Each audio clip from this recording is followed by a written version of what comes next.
organization to preserve legitimate secrets without increasing their capacity to do what you've seen in some of these places where there's so much political upheaval now, which is to shut down all access to the internet, all ability to transmit images taken by cell phones as well as messages. And I thought that this is sort of a metaphor for what the world is facing. This is such an interdependent time we're living in, and there's so many exciting, positive things happen, and so many troubling things happening, that really all of us should think of our civic mission in our communities, in our nations, and around the world as an obligation to build up the positive forces of our interdependence and reduce the negative ones.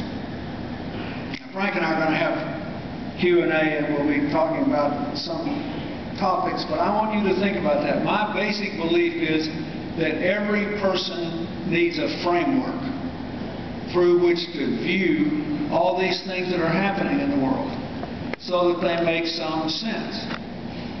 I walked out of this meeting last night. This is a funny story. I walked out of this meeting, at least it is to me, about cybersecurity, and I thought, and I remembered I needed to call my mother-in-law. I just left my daughter in something. She's 91 years old, and she said, you know, she's doing financial problem. You need to call her.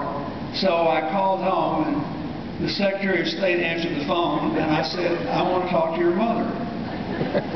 She said she doesn't have time to talk to you. She's watching Dancing with the Stars. And the person she's pulling for, she's afraid is going to be voted off. And I thought to myself, how crazy is this? I've been talking to an Israeli citizen about cybersecurity. I called Hillary, who kept the secret from even me, the bin Laden operation, until President Obama called and told me. And my 91-year-old mother-in-law wants to know who's going to be eliminated from Dancing with the Stars. It's a fascinating world. But you need some way to make sense of all this. So here's what I want you to think about. I think it's obvious, here we are at this great university, what the positive forces of our global interdependence are. The partnership between Canada and the United States and the way we have been strengthened by our immigrant populations show that a lot of this interdependence is really good.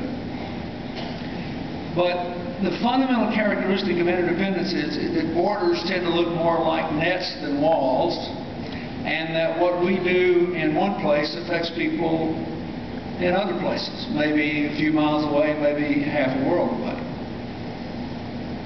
So you can't avoid the fact that the negative things sweeping the world are going to have some impact on us, if only to constrict Canada's future growth prospects.